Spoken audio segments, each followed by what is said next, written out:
Welcome to Trying Days, Roundtable 17. For our children's sake, we can build the economics of peace. Let's get started now. Featuring Paul Fitzgerald, Elizabeth Gould, our host, Kris Millegan, and special guest, Alana Hartsock. I am Bruce DeTorres, moderating.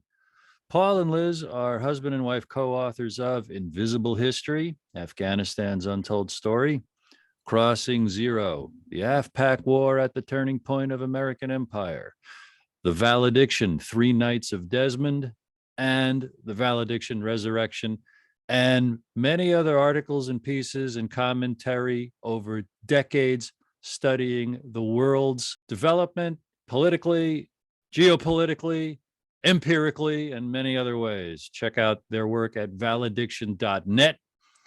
And Alana Hartsock is an educator, activist, and lecturer in the areas of economic justice, land rights, and commons rent public finance. Her book, The Earth Belongs to Everyone, received the Radical Middle Book Award, and a free PDF of it is available at the International Union for Land Value Taxation at their site, which is theiu.org. That's theiu.org. And the title again was The Earth Belongs to Everyone, under resources or books on the top part. Alana Hartsock. Alana was a candidate for Congress twice, for the Green Party in 2001 and the Democratic Party in 2014. And Alana initiated a tax reform bill for the state of Pennsylvania that passed nearly unanimously. Paul and Liz are going to set the table for our roundtable today.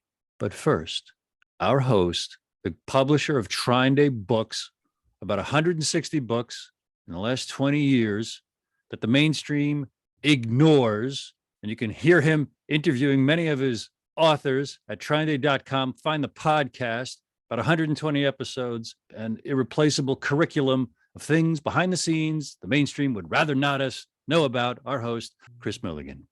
Well, thank you, Bruce. And I'm very happy and honored to host these roundtables. And, it's for discussion, okay? Because when people discuss things, people learn, because some people might think one thing and some people might think another thing. And you have to talk about it to figure out what is actual real. And, this whole thing started with books. And I'm going to recommend people to read books, okay? Paul and Liz came at me with their valediction. I read it and looked at it and said, there's more than just this book here. Paul and Liz have an amazing story, okay? Especially Paul, okay? Because of the Fitzgeralds and, the American Indians and other indigenous people talk about DNA, memory DNA that is encased within ourselves, that includes our parents, our grandparents, and all this other thing. And it includes history, okay? And, this world, it lives by, people that are running around and doing things. Some people doing things that we want them to do, some people doing other things. But you had two tribes in the woods, they finally, they meet each other, and, they have to figure out, well, what are we going to do? Are we going to get along, or are we just going to kill all these guys? What are we going to do? So there's good reasons to talk about things and figure it out. And I had a gentleman come at me with a book called Counting Bounty, okay, which told the story of Henry George. I was reading and I says, now, wait, who is this guy? Who is this Henry George? And then you look into it and you find out that Mark Twain got a little bit more popular than him, but he was the next guy up with Mark Twain in the late 1800s. Why didn't we get taught about him in school? There's something going on here. So again, I strongly recommend people reading books, okay? Read Paul and Liz Valediction, read Valediction, The Resurrection, because it's all part and parcel of what is going on. And We want to create a better world for our children. And so let's do it. Paul and Liz? We are delighted to be here to start this process, and we're very excited about the continuing development of our communication to get the message out to the world, and the letter that's being worked on now to inaugurate this process. But before we actually get to the letter, we want to present a summary from the Valediction Resurrection, laying out the history of the Fitzgerald legacy entwined with the English and British crown that brings us into the current era. This background will deepen your understanding of the multidimensional layers going into the letter that is empowered when we become conscious of its significance. And now Paul will present from the Jerusalem Crusade to the Holy Grail to the death of JFK.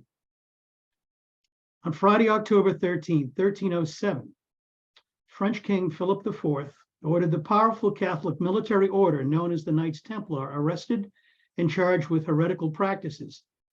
And a month later, on November 22nd, under pressure from Philip, Pope Clement V issued the papal bull Pastoralis Praeeminentiae, instructing all the monarchs of Europe to seize the Templars' extensive assets.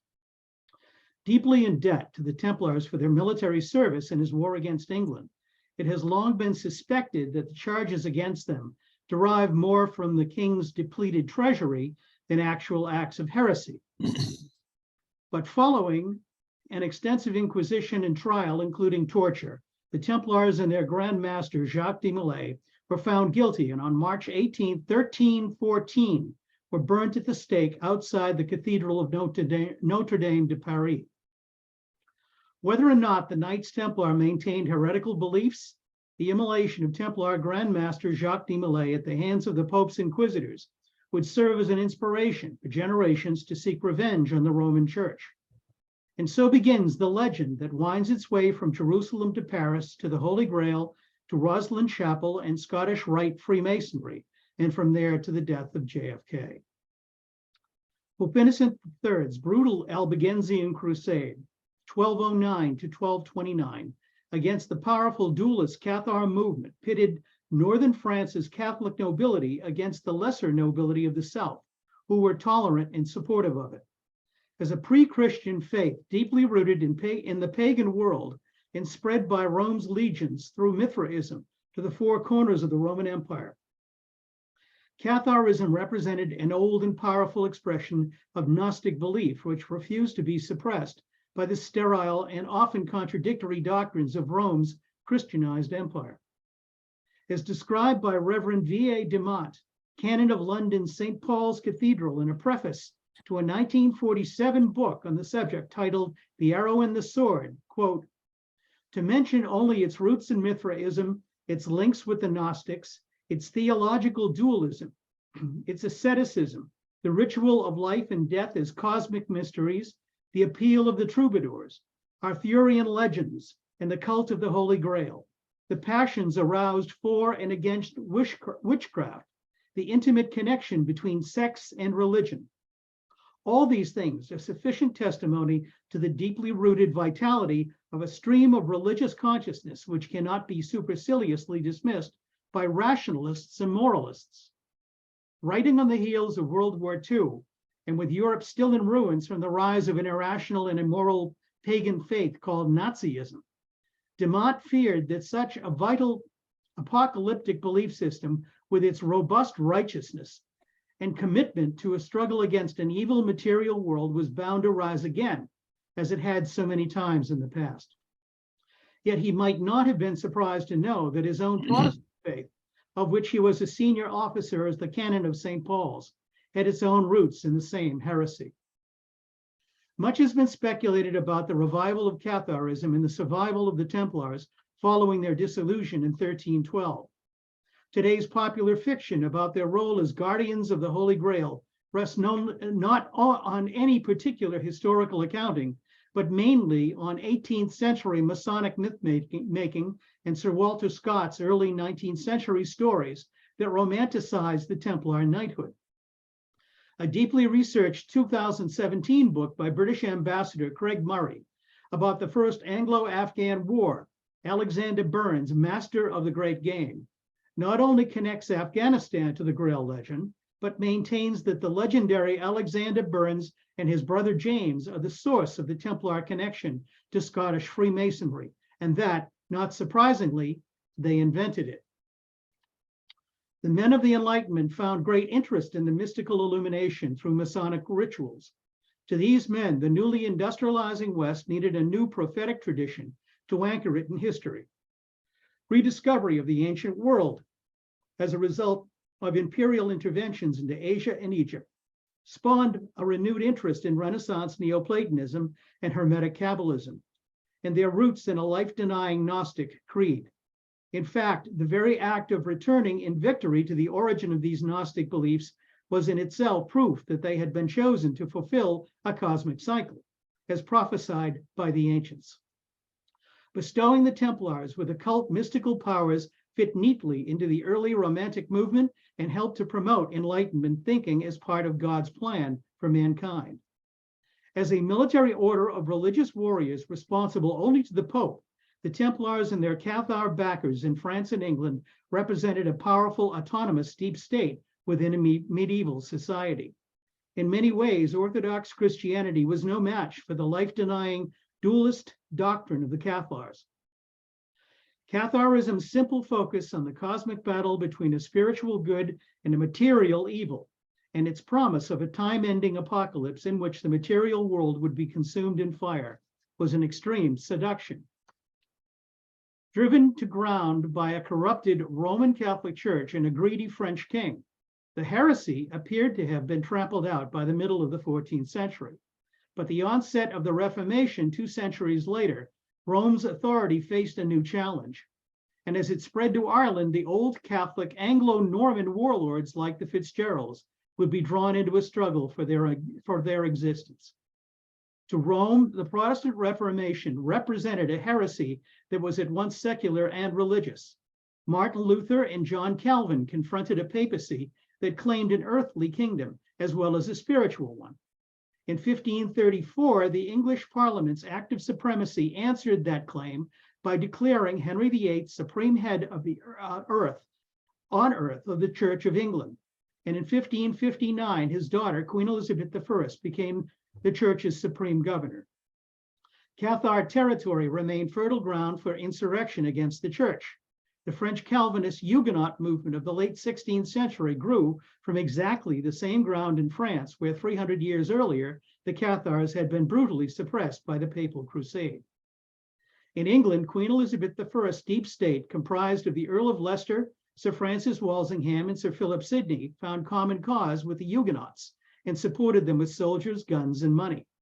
Their armies waged holy war against the papacy across Europe and in Catholic Ireland, where they targeted the last visible threats to Elizabeth's authority, with the Fitzgeralds a prime target.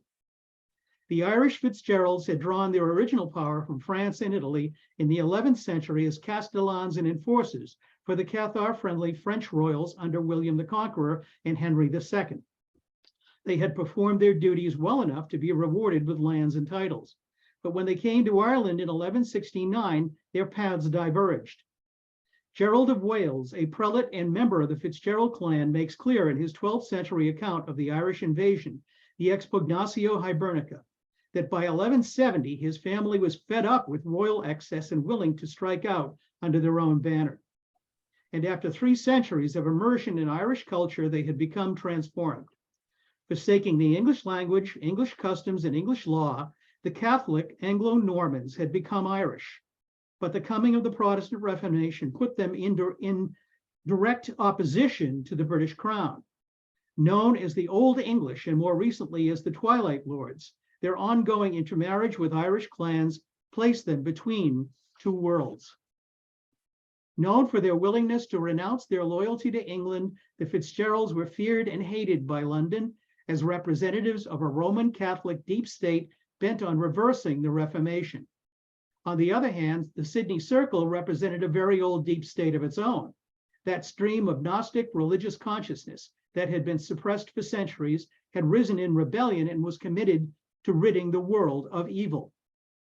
The Sydney Circle and its primary operatives, Francis Walsingham, Edmund Spencer, Sir Walter Raleigh, and John Dee, represented the militarized edge of Renaissance Neoplatonism, bent on establishing England not just as a global empire to rival Catholic Spain, but as a spiritual empire headed by Queen Elizabeth I that would cleanse the material world and restore a lost spiritual destiny. Inspired by the Hermetic Kabbalist Neoplatonism of John Dee, the Sydney Circle would take on the Fitzgerald, Earl of Desmond, in a genocidal war of extermination. Unknown to most people today, the feud between the European deep state factions of the Counter-Reformation was a life and death struggle that embodied no less than the core principles of a cosmic war between light and dark. In 1580, the prospect of this apocalypse coming to Ireland was so serious, it prompted the Holy See in Rome to send an army of Italians and Spaniards to help the Fitzgeralds under the authority drafted by the Just War Doctrine. As described by Richard Burleth, author of The Twilight Lords, Elizabeth I and the First Irish Holocaust, the Fitzgerald struggle against Renaissance Neoplatonism offers a window into a 1,000-year-old factional struggle of a European deep state rooted in a Gnostic belief system, with the Fitzgerald family providing the required Manichaean evil of the day, and Elizabeth I and her Red Cross Templar Knights, the Christian purity in the tradition of King Arthur and the Round Table. It is of no small importance that the assassination of Gerald Fitzgerald, the last Earl of Desmond in 1583, marked the beginning of the British Empire. The eternal struggle of good against evil, the ancient Iranian war of light against dark by design, required a victory over the darkness, and the Earl of Desmond filled that sacred role. As was the custom at the time, his decapitated head was sent to London, where legend has it Queen Elizabeth sat with it for the morning before having it impaled on London Bridge. With the incorporation of the private-public partnership known as the British East India Company in 1600, Elizabeth's victory would be spread around the world. Elizabeth's favorite courtier, Walter Raleigh, would sail to America and establish the colony that came to be named Virginia for the Queen of the Virgin Queen. The East India Company would establish trading posts from India to America and create such economic oppression, it would trigger the American Revolution. Despite its loss of American colonies, the company would make its founding families rich beyond dreams of avarice and make the English language universal, and English culture the standard by which all other cultures would be judged. But the competition with Rome and the suspicion over its motives would never stop. In the 400+ years since Elizabeth I's time, much of what was once deemed heretical by church authorities has become commonplace. The feudal society that the Irish Twilight Lords died to preserve was already obsolete by Elizabethan times and would have vanished with or without them. The empire created by Elizabeth's courtiers ruled much of the earth for 4 centuries and was passed on to the United States for a brief reprise before losing its purpose. But the eternal struggle of good against evil, the war of light against dark, continues. And whether real or imagined, the revenge for the Templars' sacrifice lingers on, periodically revealing itself through correspondences and coincidences that can't be denied. On November 22nd, 1963, Americans were shocked by the public execution of their president, John Fitzgerald Kennedy. In the years since, every manner of conspiracy theory has been advanced to explain what happened. But killing the first Roman Catholic president of the United States on the site of the first Masonic temple in Dallas on the anniversary of the papal destruction of the Knights Templar on November 22nd, 1307, bespeaks a ritual of revenge and retribution fulfilled.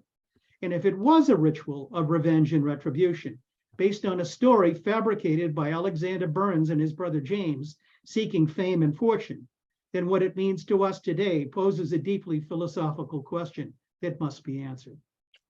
The legacy of fighting a Manichaean enemy is writ large across history. If we dare to read the signs, the ancient cycle of revenge and retribution has brought us to the end of the line. For when you've defined everyone as an enemy, and there's no one left to blame, when you look into the mirror, there will only be one choice, and that is self-annihilation. Before moving on, I have a short story that I want to tell you about the source of the final statement just presented to you. We were interviewed in 2005 for a documentary titled Our Own Private Bin Laden. When I first saw Paul's response to the interview's question ending with self-annihilation, I was stunned. I knew instantly it was more than just the implication of the word itself. It was the depth of the look on his face that expressed a visceral and intellectual knowing I had never seen before in anyone. It made me realize that Paul was drawing from a source of self-knowledge that had to go back to the origin of the Fitzgerald legacy. Those words and that look were never forgotten and became the inspiration for the final statement. And it is special to be able to not only tell you the story, but show you the clip from the documentary itself of Paul saying those words. Once you start defining everyone as an enemy, you don't stop until you look in the mirror and define yourself as that enemy. And then there's only one choice that you have when you've done that, and that's self-annihilation. I still shudder at the depth of the feeling that look, speaks to me. And I really felt that, in all our effort to try to come to some kind of understanding about what this Fitzgerald legacy was, that was one of the first signs that I had about the depths of it. So I wanted to share that. We wanted to share that with you. We did a book. It's the first novel written in Oregon. It's called Bridge of the Gods. And it's basically the story of this Puritan who lands on the East Coast of the United States with his family. And he has a dream about this bridge and this mountain out in the West. And in this dream, he's a preacher, by the way, and he's told that his job is to go tell the Indians to stop the blood feud, to stop killing each other, disease and stuff. Well, his wife and child died. So he was thinking, well, I guess there's nothing holding me here and I can go off into the wilderness. And so he did. And it took him like 8 years to get across the country to where he found this bridge. It was going across the Columbia River. And he gets as far as the Cayuse tribe in Eastern Oregon, and he's all dressed, by that time, he's dressed in buckskin and everything. And the Indians would have councils. Preacher guy comes with the Cayuse tribe to the council, and they're talking. And he's telling them all about, you guys got to stop the blood feud, because if one of your tribe kills somebody or gets killed, they got to go kill that person. And they got to, you guys got to stop this.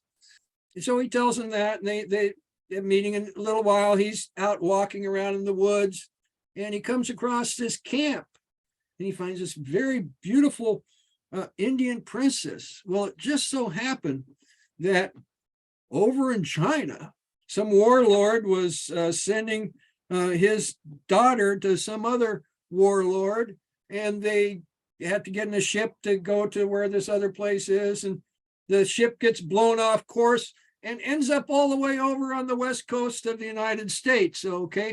So there ends up to be this Chinese princess with her, she's got a retinue and a bunch of stuff, and she ends up marrying Multnomah when he's a young buck. And they have a daughter. So this preacher guy is walking out in the woods, and he runs across the camp and runs across his daughter, and he falls in love. But then he's sitting there saying, now, wait a minute. If I just, come here and run away with this girl, and I'm telling these people, they aren't gonna listen to me. So he decides, okay, I'm just gonna say my piece about, you guys, you need to stop the blood wars. Well, it ends up that there's been this foreboding, this Indian word is tuamanos, and that the Walame of the Multnomas, those will be the royal tribe until the Bridge of the Gods falls down. One thing the Indian did, they had a potlatch ceremony, and they would show how wealthy they were by giving away everything. So he has his potlatch, and he gives away everything except for this one brocade that his wife had told him never to touch. But he takes this brocade and he wraps it around his wigwam there. And everybody comes in and they're, he's holding court, blah, blah, blah, and giving away stuff. And then the council breaks down. The Cayuse chief leaves with the pretty girl, and they start to disperse. Well, it just so happens that many years ago in China, this brocade had germs in it because this one warlord was trying to send germ warfare to this other thing. So all these Indians come around there and they all start getting sick. And if you look at the Indian legends around Oregon, the Willamette Valley was called the Valley of Death because most of the Indians had died off by the time the white people had gotten here. And so the Cayuse guy and the pretty girl, they're in a canoe, they're going down the river, mountains blow up, the bridge falls down. Okay, so we need to learn a way so that we all can live together on this beautiful blue ball. And, and it's quite obvious that there's, lots of different people with agendas, okay, from everywhere just to making money to having power, okay? But I truly think that we're reaching a point where we're understanding a lot of the BS that is running out there to make us go do this, do that, do that. Then we just run around fighting each other, and we need to stop the blood feuds and learn how to get together. And so I the Fitzgerald story and all of his stories, okay, is giving us, an understanding of the true narrative of our history. And once we understand the perfidy, I think we can rise above it and have a peaceful world. That's why we focus on the revenge and retribution cycle itself as what has to end. Yes. It's exactly it. And this is what we're certainly attempting to do with our communication to King Charles. Alana, hello. Okay, well, thank you, everybody. It's great to be in this conversation, and from what Paul presented and Kris just spoke about, it's really is our heart yearning to move to unity consciousness, the one world family. We are so saddened and sickened by the constant wars. And this is the purpose that we're here to gather together to bring forward, as each doing our small parts in this direction of a world that works for everyone.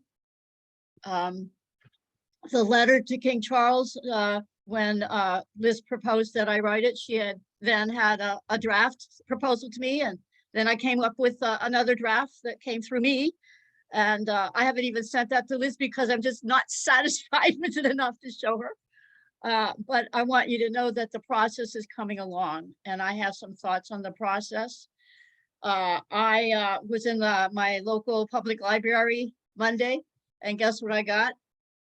You see this? This is a 600-page book. Jonathan Dimbleby on Prince Charles. It goes up to 1994. And Charles gave him total access to all his papers, his diaries. Jonathan spent many hours in conversation with Charles. So it was a really amazingly trusting on Charles' part, transparent process. And now I've come online to see that that here we are 30 years later almost, and Dimbleby is still interviewing Charles most recently.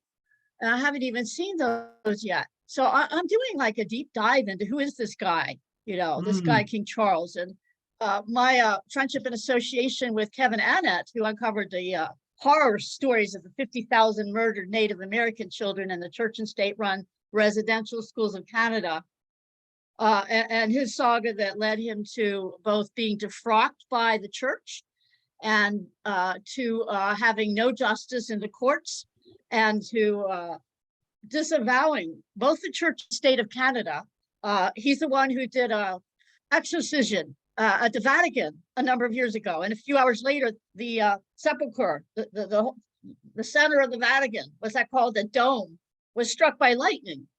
And it wasn't long thereafter, because then Kevin convened his own international common law court that condemned the actions of the church, of the Catholic Church in Canada, not just Catholic, Protestant churches that ran these schools and the state. They're all implicated. So here again, we weave together Robert's story, Kris's story about the native people, and what Paul has presented in the history of the Fitzgeralds. I think, Paul, what you presented, there's a whole lot packed into there. And of course, you and Liz have been digging deep into this for decades. And it's a lot to take in, your summary of the history, but certainly important. And it might need a few footnotes. When the mention you made of the just war doctrine, I wasn't quite sure what you were saying with that, if that was a good thing or not, Augustine's just war. I consider it a quite a corruption of Christianity. When Christianity became the religion of the Roman Empire, it lost its thou shalt not kill ethic. It's lost its pacifism. The Christians were being burned at the stake and thrown to the lions. And then they became so many of them that the Roman government had to do something. So they said, okay, we give up, but then they will be Christianized. But then they held these councils of Nicaea, and they decided what was the true Christianity. And they distorted Christianity, and they distorted it with just war theory that said, why, how, on what condition can a Christian fight and kill in the Roman wars? What is a just war? Well, I don't think that's what Jesus taught. I think he said, thou shalt not kill or turn the other cheek. You do not murder. And that's the 10 Commandments as well. And that is the perennial wisdom teaching. You don't kill other human beings under anything. So I want to weave some threads together. As recent as an article that came out today in the Manila Times. And then I want to make 2 or 3 suggestions as to how we can move forward. There's a kind of exciting new possibility that's emerged, and there's a lot to this. And then there's a suggestion for how others in Paul and Liz's network might give us some input on what they would include if they were to write a letter to King Charles. Because even though we want to really put out the economic justice, we want to look at the land problem and the land problem solutions. A phrase that I often use is how we hold the earth is how we hold each other, or you can reverse that. How we relate to each other is how we relate to the earth. If we exploit each other, we exploit the earth. If we see each other as separate, we see the earth as separate. And it is consciousness now moving from the separative, or what the native, especially the Lakota people call the Wetiko consciousness, into unity consciousness, from separative to unity. It's a big leap. It's a big leap. And the consciousness leap is what we really want to bring forward, because once the consciousness leap and the people who already have glimpses of human unity worldwide, beyond nations, beyond divisions, they are the consciousness people that can move forward the policies that address the land problem, the wealth inequality, the depopulation agenda of the globalists, and so on. So as I thread through Charles, and I see that he does indeed have a very high-minded side. And when Liz and I were talking about how to shape and frame this letter, I just added, from Kevin's work, he sees horrible things that the Crown has done, that Elizabeth has done, that Charles has done. I mean, really ugly stuff. That's there too. How conscious they were. Kevin would say conscious. I would say, I don't know. It's sort of a interwoven matrix of nefarious activities. We could trace it back to the beginning of empire with Queen Elizabeth I, but we could thread it throughout human history. This interplay of conquering and the conquered, and the justice and the unity. All of our games, if you think of the game of chess, which came out of India, the game of Go, which is even older, it's a 5,000 years old. It's the first game that they think has ever been played. I was playing it with my little 7-year-old granddaughter the other day, and she won. The game of Monopoly as it became known, not as it was originated, which is a whole other story, because it was originated as a way to share the earth. It was captured and patented and profited now as Monopoly, and the original teachings of sharing the earth, of how you really should play Monopoly from a unity perspective, was lost, but it's coming forward again. People are getting to know the story. But our brain cells have been, for trillions of brain cells have been focused on self and other, on winners and losers, on conquering and the conquered, on the dominators and the enslaved. It's like a big shift to get this whole brain down to our DNA, to start feeling the connectivity of all of us and of the earth and of the cosmos itself. So I wanted to mention, and I want to forward it to Liz and Paul, and they can send it out as they like. This is today in Manila Times. This is Charles Avila, who wrote Ownership, Early Christian Teachings. He covered that early patristic period before it was a Roman Empire, and his book became a classic, Ownership, Early Christian Teachings. And he, in the beginning of his book, and I think in another section, he does say that Henry George is a voice in our most recent times that is sounding the same golden thread of perennial wisdom teachings as the early patristic period. Now, there's a new prime minister of Indonesia, Anwar Ibrahim. And Anwar Ibrahim, Charles knew from back in 1974. And he's a unity consciousness guy. He found out that Anwar Ibrahim, who is now just today in the Philippines as prime minister of Indonesia, revered a Filipino guy from numbers of years ago, who none of us probably have heard of. I had, Jose Portacio Rizal. And Rizal was a unity consciousness leader.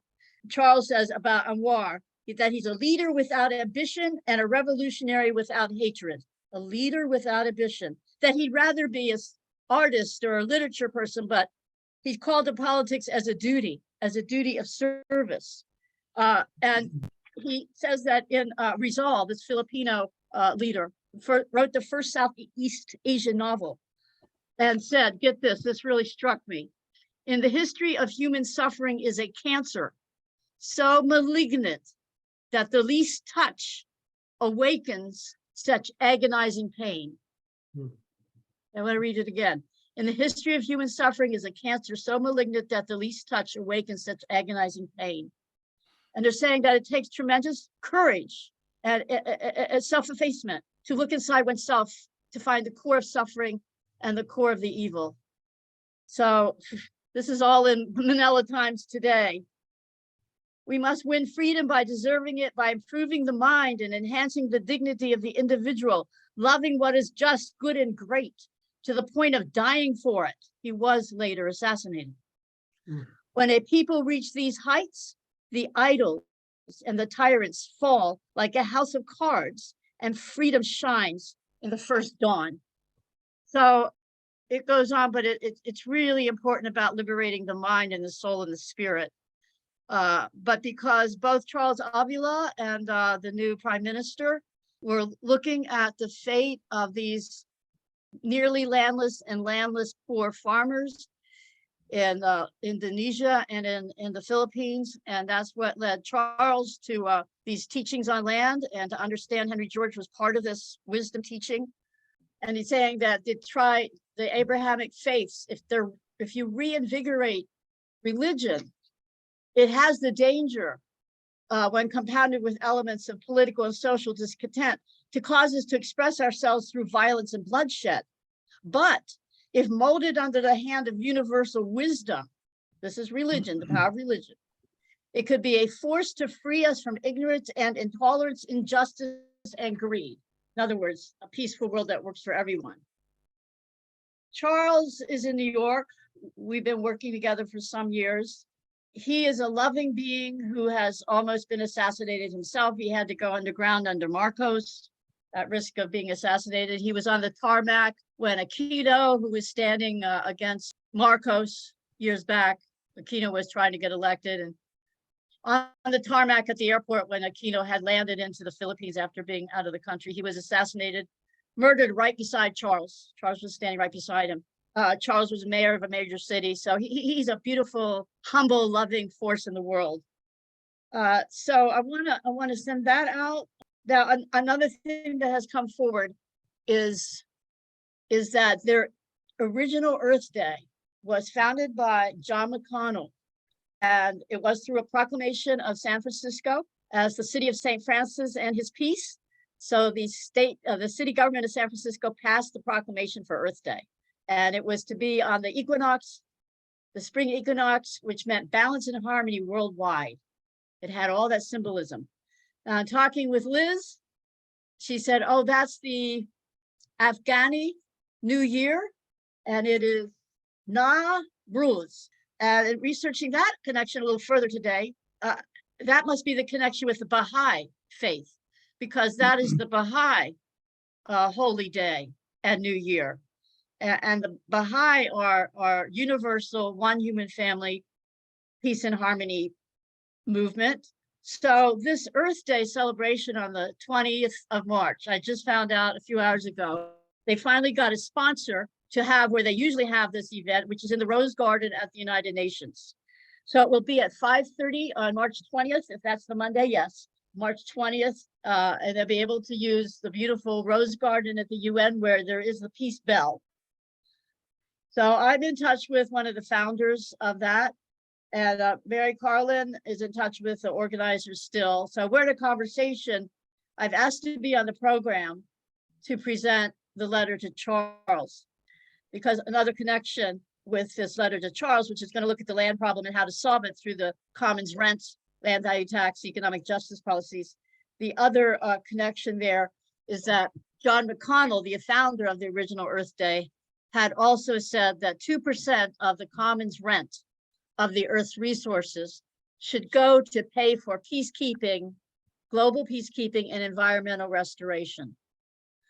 Is there any wonder that the powers that should not be changed the Earth Day to April 22nd? It's a nicer weather day for people in the North, the global North, but the academics and those of separative mind took the original Earth Day, just nullified it.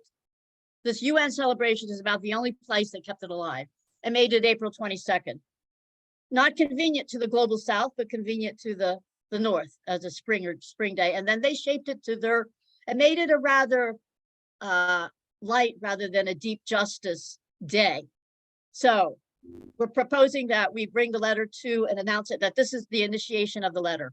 March 20th, the equinox. There's all these layers of meaning now, the Afghan layer, the Baha'i layer, and then the other thing I already mentioned, if we could ask people to get back to Liz and myself about suggestions for the letter, as I keep working on it, feeding drafts in with Liz, and we keep refining it. And we do then have a very solid deadline for March 20th to have it completed, so we can put it out of the world, which will give us quite a few weeks before May 6th, which is the coronation.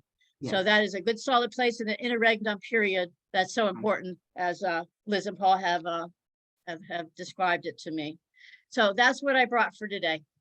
Well, I want to add something on to what she had to say there. Edgar Casey also talks about the spring solstice, March 19th/20th, as being Christ's actual real birth date for all. Really? Yes. I know Edgar Casey, but I didn't know that. Really? Yes. Yes. And, you know, it's very interesting. I'm doing some work on a book. Well, I'm always doing work on a book. I'm doing work on several books, but one book I'm doing work on right now is called Cannabis, the Ancient Sacrament of the Near East. And most of it is about the Bible, and shows how what we got out of the Bible a lot is a reason for the priest to be, and let's just say that Moses didn't really write the first 5 books of the Bible. They kind of came out after the Babylonian exile, and they really did create a method of control. Okay, and you know, Christ came along and said a couple other things, and then there was, you know, as she was talking, there was a period before the Council of Nicene where you had lots of different shoots of Christianity and lots of different thoughts about it. The tent of the meeting, they're creating this little meeting, and then they're putting incense in there and creating smoke, and then sitting in the smoke for a while, and then coming out and prophesizing and saying different things. And if you look at it very, very hard, there were entheogens, quote unquote, drugs that were involved in, shamanistic rituals that really, helped develop into a lot of the quote unquote religions that we have today. And, when you look at the religions, you look at Buddha, you look at the Hindu, you look at the Mohammedanism, they all basically boil down to the golden rule. There is a way to walk down here, and like I say, with the internet and with the personal computer, the ability for us to understand our situation is just, there's just so much more information that's available to create an understanding. That's what it takes, an understanding of the perfidy, so that we can rise above it. And I really see that happening. So I'm just very hopeful for the future. Well, I'm hopeful, that we can formulate the communication that can really help to, break through this, the confusion that people have as to where to put that positive energy. Because I think this is so positive. This has so much potential because it's so solid. There's an awful lot of events around the world that pray for peace, that om for peace, that make sounds for peace. We are actually talking about the economy of peace. We're talking about creating something and making it real, and actually helping people understand how to take the metaphor of peace and turn it into the platform of life. And this is aligned, as Kris, the golden rule is in all faiths and all peoples of morality. And the golden thread of perennial wisdom teachings on economic justice is there as well. Yes. Back to the Vedic period thousands of years ago. We know there was actually land value tax. I hope everyone can, consider how to help get this word out in whatever way, in whatever special channels that you might have. Okay, we want this, think of it as when it's put together, it would be kind of like a press kit. That's my best term for it. It has enough basic information in the opening to let someone know what's inside. Okay, it's a kind of overall introduction that would have to be set up. The letter is the introduction to the whole information pack that would be behind it. Oh, yeah. Ruth, I see your little yellow hand there. What have you? Yes. First of all, it's very exciting that this is coming on. It's very practical. I wanted to just ask, I want to first ask a question, and that is that I've been receiving a lot of information about the Great Reset and, the bank digital currency.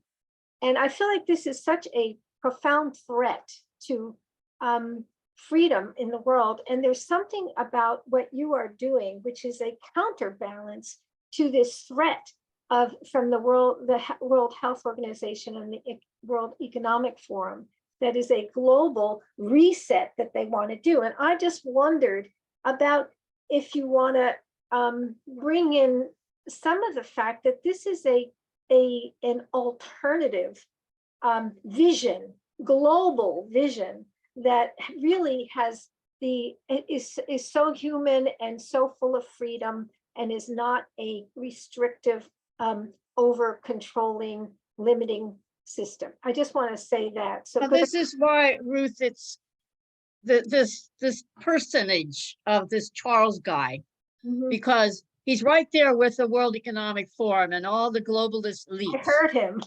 Right? He's right there. And yet he has a great love and appreciation of nature. Has shown concern for inner city impoverished people. And this is the other potential and promise of what we're doing here with the letter is to bring forth how it will shift to the high-minded side of this personage of Charles, rather than going the way of these controller dominators. It's breaking out of that domination system into the unity way. And it also involves strong empowerment of individuals and our local communities, our local governments. It's got to be decentralized, minimal global governance. And there are great seers like Ralph Bersodi who also spoke to how to have that kind of governance, decentralized yet minimum on the global. So the visions and it's pretty clear about how to do it. How much we'll include it in the letter or in the supplemental package that we're due, I don't know. But that's why, Ruth, it is such a pivotal moment. You know, Alana, would you name again slowly so I could write it, that resource for the minimal global governance? Yes, Ralph Bersodi and his Decentralist Manifesto. And Thank he was you. a Georgist. And he was with Gandhi in India for a while. And he was a founder of one of the original community land trusts, the School of Living. And he wrote Flight from the City, which is how to get back to an earth-based way of living and out of the high-tech, how to have food sovereignty and all the good things that people want today, you know, more empowerment with the humans and the earth. Yeah, Bersodi's even more buried than Henry George. I wanted to make a quick statement, Ruth, to address what you just suggested.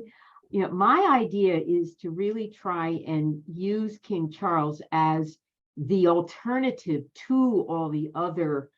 I think part of it is because of the role he plays. It's a very different role.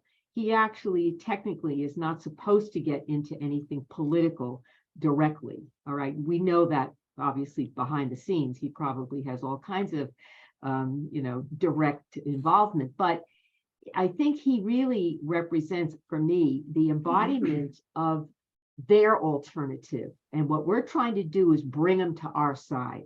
Yes, We're trying to get him over, and then he has to pull on them. right. Okay? I feel like this is a race, honestly. Yeah. I feel like the horses are neck and neck. Yeah, it does feel that way. Well, that's but that's why the significance of coronation, because if we can get these ideas into the ether, Charles will be affected by them, which means his coronation will be different. Whatever his thoughts are going into that coronation will be affected by what we're doing. That's our job, okay? And as I said about, whether we can get a direct statement from him or not is not completely the issue, even though it would be fantastic, obviously, if we really could.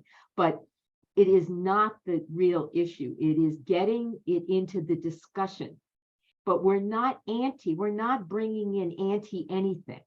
It's just not necessary, okay? Because once we get the peace and the pro-peace active, a lot of the negative things that are out there are going to just melt away because they are rooted in the war economy and the weaponizing right now of even everybody's thinking.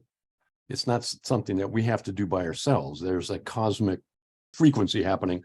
And one of the most wonderful indications of that is that the Wall Street Journal published an article about the history of the game of Monopoly, originally created and patented by an amazing woman early on in the last. Elizabeth McGee.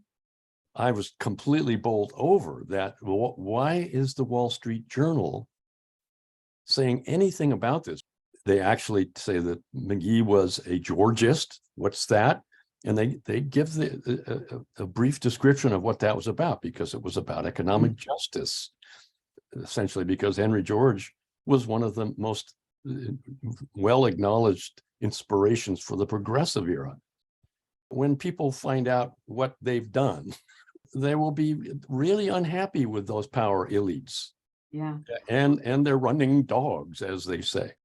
Quick add-on, the Wall Street Journal, as Alana, you sent it, just had an article last week about Detroit basically signing on with Georgist economics to basically turn things around.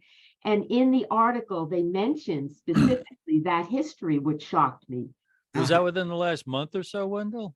I was not looking at the date. The fact that it would happen in this century, I'm concerned. The Pretty 21st good. A century. miracle, absolute miracle, which means to me that the power elites, they get it. They do get it. And- Many of these people aren't evil, okay? They're not. And you know, they don't have a playbook.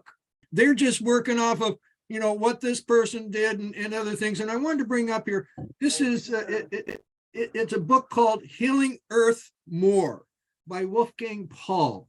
And it is what I consider one of my grimoires, okay? And basically, it tells the story of this valley in Austria, northern Austria, it's southern Germany, where the last time the ice age came through, the glaciers, when they were retreating, they took the topsoil and turned it on top of itself. Okay, so you have this peat, you have this moor that hasn't been dry for over 10,000 years. Okay, and they go into this and they find full on herbs. Okay, and some of these herbs have been are extinct. Okay, and this mud, you can take anthrax and put anthrax into a thing of this mud, and it turns the anthrax into not a beneficial, but it doesn't matter there. Okay, it takes other microbes and different things. I mean, it has natural estrogens in it. It has natural all kinds of stuff in it, and it turns them either into a beneficial source or that it doesn't make any difference. Okay? Neutralizes it. One thing I'd like Alana to talk a little bit about the UN. Okay, there's a lot of people out there that want us to be locked into battle mode. Okay, and if somebody says UN, well, they're a bad organization, I'm not supposed to like them, blah, blah, blah, blah, blah, blah. And we need to be careful about that. And again, most of the people are not on the agenda because they're evil. If they're on an agenda, it might be because that's what their daddy did, or because they're making money or something. But we can all be turned. They can all be turned. And just like Liz said, we want to get Charles on our side. And I think that is possible. And again, this mud takes stuff and either turns it into something that helps them or it neutralizes them. I mean, the UN is, you know, it's not a bunch of evil people trying to dominate the world and create a global government. What good it might do. It's a way for people to interact.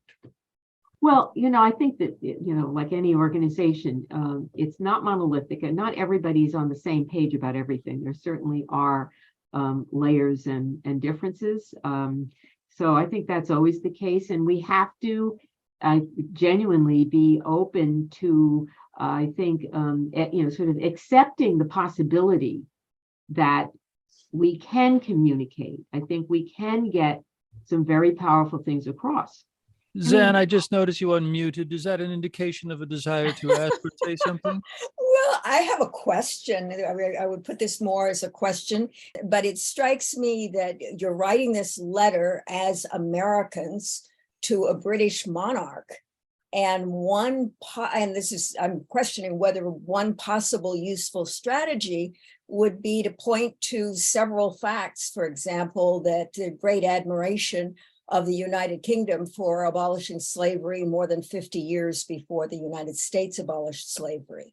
Looking at military budgets and the fact that, you know, we point at China as being so evil, and yet, I mean, even just a basic Wikipedia article on this that just lists military budgets. You know, China's, we probably need to check it and update it further, but China's military budget is less than half the US military budget. And of course, Russia's military budget is less than 10%, I believe. And Britain's is in that, you know, if you split 100%, just a couple of percent of the 100%. And so that's another reason to admire the United Kingdom and to suggest that he's in a wonderful place to lead some kind of messaging that could be very influential on the United States. I don't know. As a student of marketing and sales, and I really appreciate your perspective on Exactly. how Well, to I'm win not a that, student of marketing that and monarch over. Well, I'm very struck by the unity consciousness that Alana reviewed. And for newcomers who are listening live on Facebook, or those who see this on the YouTube playback, I highly encourage you to go to YouTube, find the channel called Valediction Vision, and watch Roundtable 16, where Alana does a great teaching on the economics of justice, the perennial wisdom of these kinds of things as background to today's conversation, and the implication of the golden rule, do unto others as you would have them do unto you, is that we are one and the same, that there's something of an allusion to this, you're you and I'm me. By definition, the golden rule implies I do to myself what I do to you. And therein might be the definition of unity consciousness.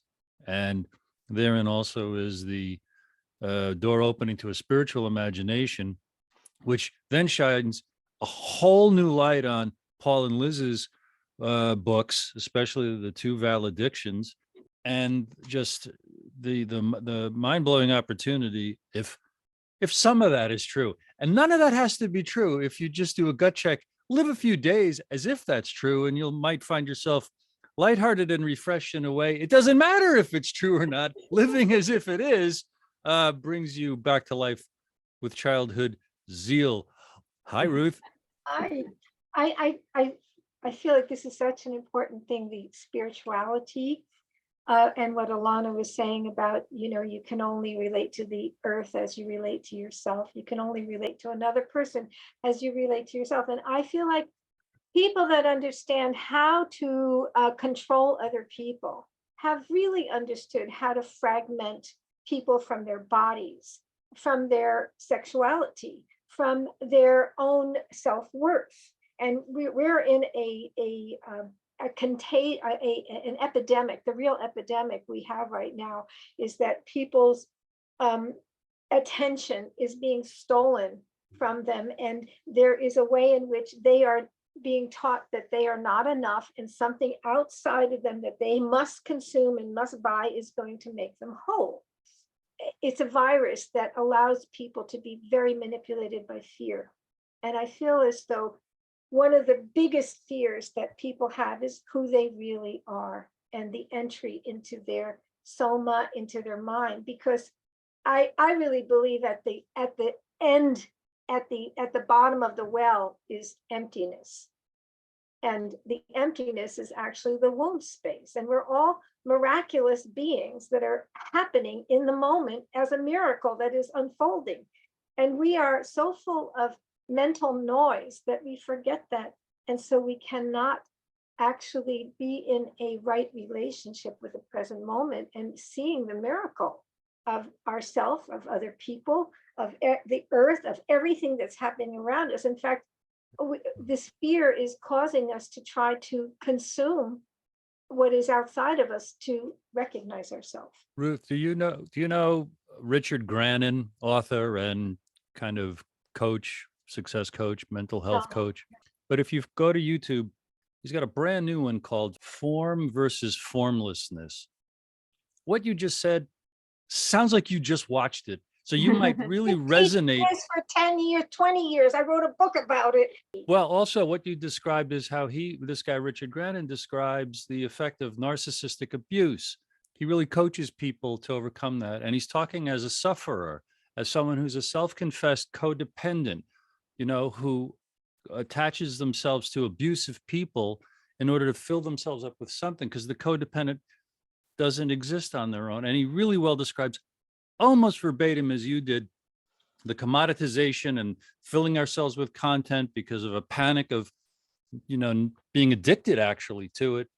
Yeah, I just want to say that this is getting to the root, this kind of self-investigation, which has to go on in order for us to actually actualize this unity consciousness on the planet. We have to go and actually really rewire, pull the threads out of all this programming that is, it's like some of it's ancestral, some of it's right here, and it's all ancestral and it lands in us. Alana, did you hear Chris's question about your thoughts about the UN and its potential for good? I've been a non-governmental representative for consultative for ECOSOC, Economic and Social Council, since 2003, and for Department of Public Information since 1993. So I've been to a lot of UN conferences, a lot of things, both in the UN building in New York and in other countries. The UN is a reflection of our human collective consciousness. Its intention, which is why they have non-governmental organizations formally affiliated, is for we the people of the world to create a world of peace. It's coming out of the wars, World War II. I mean, and it is the place where people from the world can come around a table and talk, at least, even though it can be contentious. The Security Council is established by the winning powers from World War II. It doesn't work very well, but there is a General Assembly of all UN nation states. Wonderful documents come out of the UN that are put together by meticulous consensus. It's quite a process. Every word in those documents, and they're high-minded, but they're not enforceable. People get afraid the UN trying to be a world government. It's not at all. It's dysfunctional as a world government. But like anything that's making a stir in the world, the Wetiko, separative consciousness, the World Economic Forum types, the globalizers, the power elite, they take everything and they twist it for their own power purposes.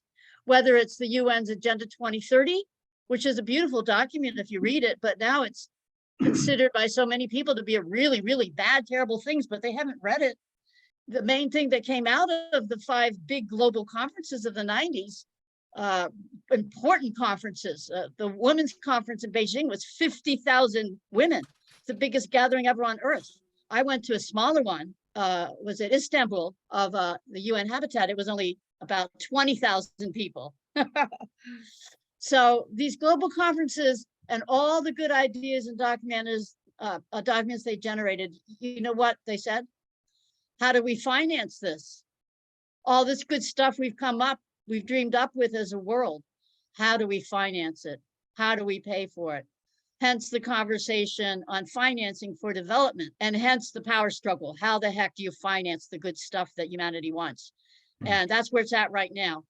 Either we have some kind of income tax on the backs of the people, which is counter to helping have a good world, and the elites will still rule, which is what the elites would like with all their tax shelters, which are islands owned by the crown.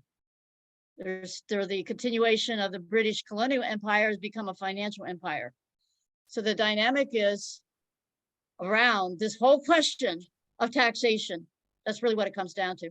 We're either going to share the commons through the commons rent, or they're going to keep grabbing the commons, all of it, all the land, all the resources, everything.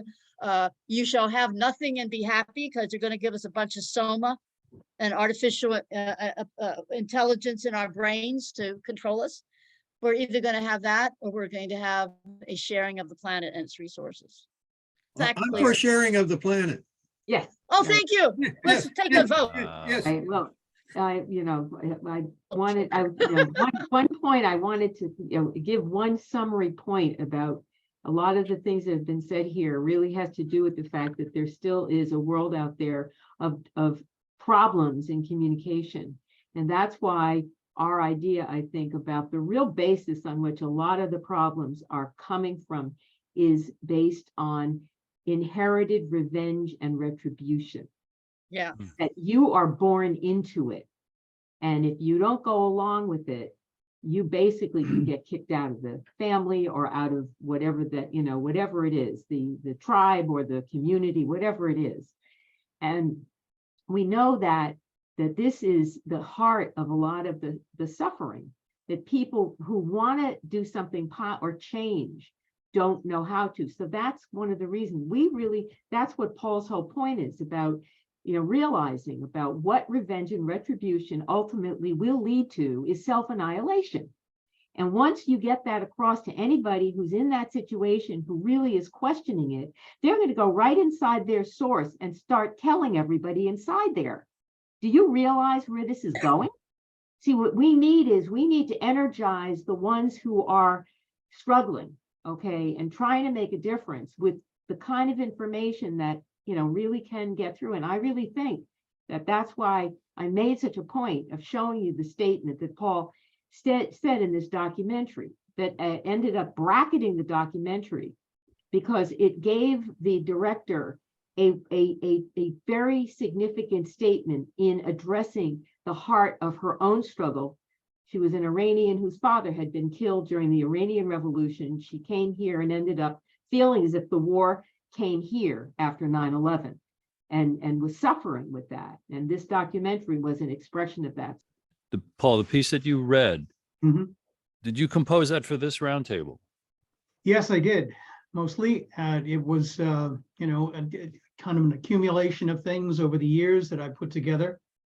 And, you know, there's a lot of background on and the reason why we wanted to get the valediction out, and we're so thankful that Kris, you know, decided that he wanted to publish it, was the fact that we thought people would be helped if they understood our thought process and the experiences that we had personally, that we didn't connect to anything when we started out doing.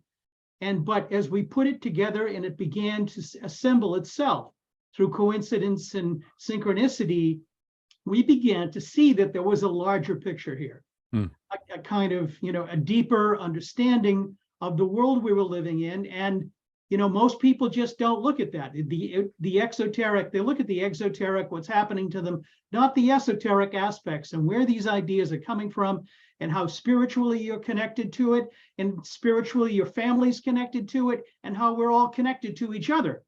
And that is what we wanted to try to convey, like on a step-by-step basis.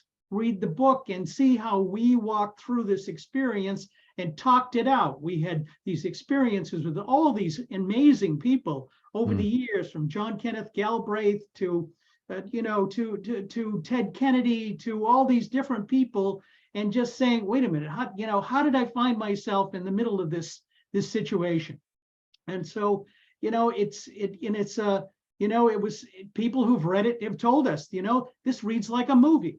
Well, you know, Oliver Stone was part of that experience as well. And so that knocked us into another way of trying to see the world and explain it. What do you do? I remember going through, sitting in the Capitol Hotel, watching the explosions go off over the mountains and thinking to myself, how am I ever going to tell this as a movie script?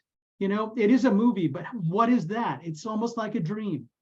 And so what we have to do is we have to become conscious in our own dream and start to make it work. Books are a wonderful way of getting to that step. Once you start defining everyone as an enemy, you don't stop until you look in the mirror and define yourself as that enemy. And then there's only one choice that you have when you've done that, and that's self-annihilation. As I look back on the last 3 years. Paul, do you have any intention to publish the piece that you read? It's already posted on our website. It's the first one, you know, on the left-hand side, we have articles. So it's now the first one. On valediction.net? Yeah. What's the title of the article, please? From the Jerusalem From Crusade Crusade to the Holy Grail to the death of JFK. onwards. Onward.